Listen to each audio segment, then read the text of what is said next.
Day 261. Proverbs 30-31. These are the words of Agur son of Jakeh, the burden that this man declared to Ithiel: I am weary, O God, and worn out. Surely I am the most ignorant of men, and I lack the understanding of a man. I have not learned wisdom, and I have no knowledge of the Holy One. Who has ascended to heaven and come down? Who has gathered the wind in his hands? Who has bound up the waters in his cloak? Who has established all the ends of the earth? What is his name, and what is the name of his son? Surely you know. Every word of God is flawless, he is a shield to those who take refuge in him. Do not add to his words, lest he rebuke you and prove you a liar. 2 things I ask of you: do not refuse me before I die, keep falsehood and deceitful words far from me. Give me neither poverty nor riches, feed me with the bread that is my portion. Otherwise, I may have too much and deny you, saying, Who is the Lord? Or I may become poor and steal, profaning the name of my God. Do not slander a servant to his master, or he will curse you, and you will bear the guilt. There is a generation of those who curse their fathers and do not bless their mothers.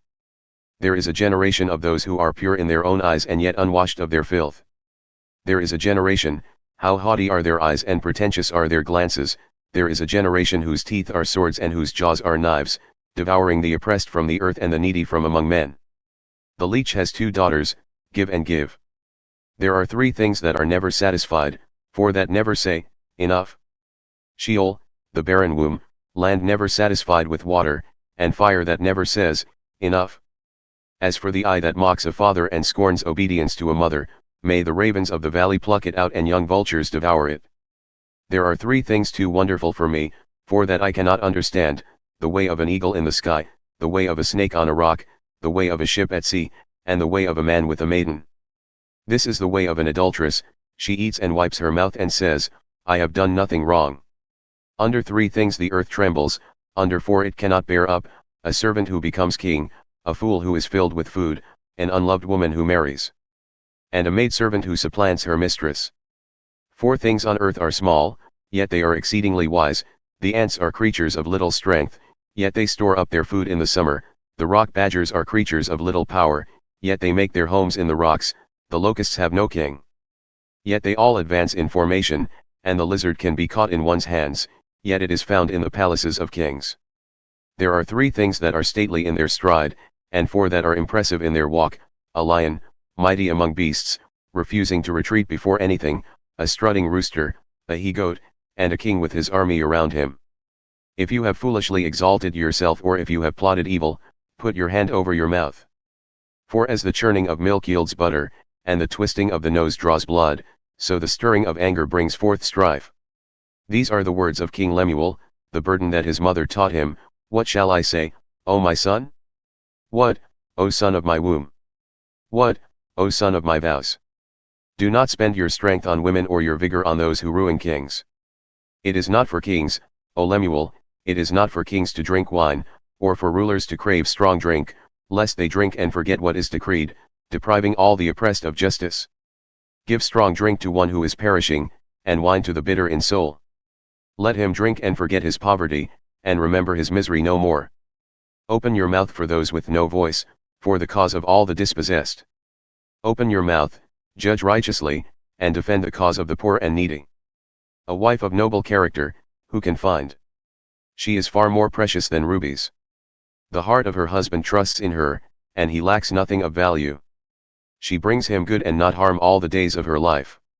She selects wool and flax and works with eager hands. She is like the merchant ships, bringing her food from afar. She rises while it is still night to provide food for her household and portions for her maidservants. She appraises a field and buys it, from her earnings she plants a vineyard. She girds herself with strength and shows that her arms are strong. She sees that her gain is good, and her lamp is not extinguished at night. She stretches out her hands to the distaff and grasps the spindle with her fingers. She opens her arms to the poor and reaches out her hands to the needy. When it snows, she has no fear for her household, for they are all clothed in scarlet. She makes coverings for her bed, her clothing is fine linen and purple. Her husband is known at the city gate, where he sits among the elders of the land. She makes linen garments and sells them, she delivers sashes to the merchants. Strength and honor are her clothing, and she can laugh at the days to come. She opens her mouth with wisdom, and faithful instruction is on her tongue. She watches over the affairs of her household and does not eat the bread of idleness. Her children rise up and call her blessed, her husband praises her as well. Many daughters have done noble things, but you surpass them all. Charm is deceptive and beauty is fleeting, but a woman who fears the Lord is to be praised. Give her the fruit of her hands, and let her works praise her at the gates. 2 Corinthians 11 verses 1-15. I hope you will bear with a little of my foolishness, but you are already doing that. I am jealous for you with a godly jealousy. For I promised you to one husband, to present you as a pure virgin to Christ. I am afraid, however, that just as Eve was deceived by the serpent's cunning, your minds may be led astray from your simple and pure devotion to Christ. For if someone comes and proclaims a Jesus other than the one we proclaimed, or if you receive a different spirit than the one you received, or a different gospel than the one you accepted, you put up with it way too easily. I consider myself in no way inferior to those super apostles. Although I am not a polished speaker, I am certainly not lacking in knowledge. We have made this clear to you in every way possible. Was it a sin for me to humble myself in order to exalt you, because I preached the gospel of God to you free of charge? I robbed other churches by accepting their support in order to serve you. And when I was with you and in need, I was not a burden to anyone, for the brothers who came from Macedonia supplied my needs. I have refrained from being a burden to you in any way, and I will continue to do so. As surely as the truth of Christ is in me, this boasting of mine will not be silenced in the regions of Achaia. Why? Because I do not love you. God knows I do.